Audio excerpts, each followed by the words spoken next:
Because of the way the election has turned out, we're more likely to have a soft Brexit rather than a hard Brexit. Canada looms large in the imagination of the extreme Brexiters because it's part of the Commonwealth.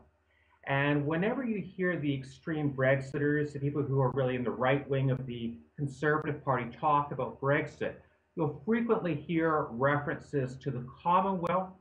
Whenever they talk about Brexit, there's this idea that 50 or 60 years ago, Britain did most of its trade with the Commonwealth, and that it betrayed those historical trading partners, Canada, Australia, New Zealand, perhaps some of the other countries, when it joined the European Economic Community in the 1970s. They have a back to the future approach that says Britain's future trading relationship should be based on its historical connections to countries that have Queen Elizabeth as their head of state and are tied by history to Britain.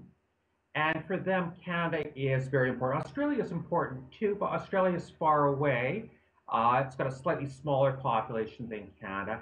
Canada is the potential Commonwealth trading partner that's mentioned with the greatest frequency.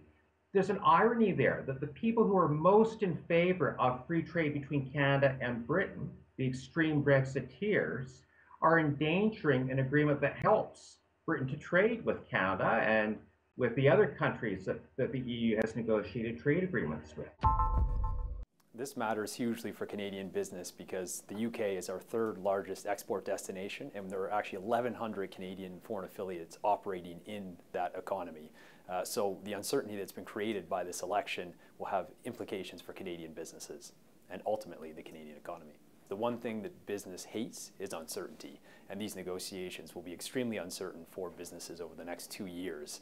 The UK's relationship with the European Union will be defined by this negotiation, and if access to that market's curtailed, Canadian businesses and UK businesses will feel the pinch. They hope that post-Brexit they can go out and negotiate trade agreements as quickly as possible with key partners.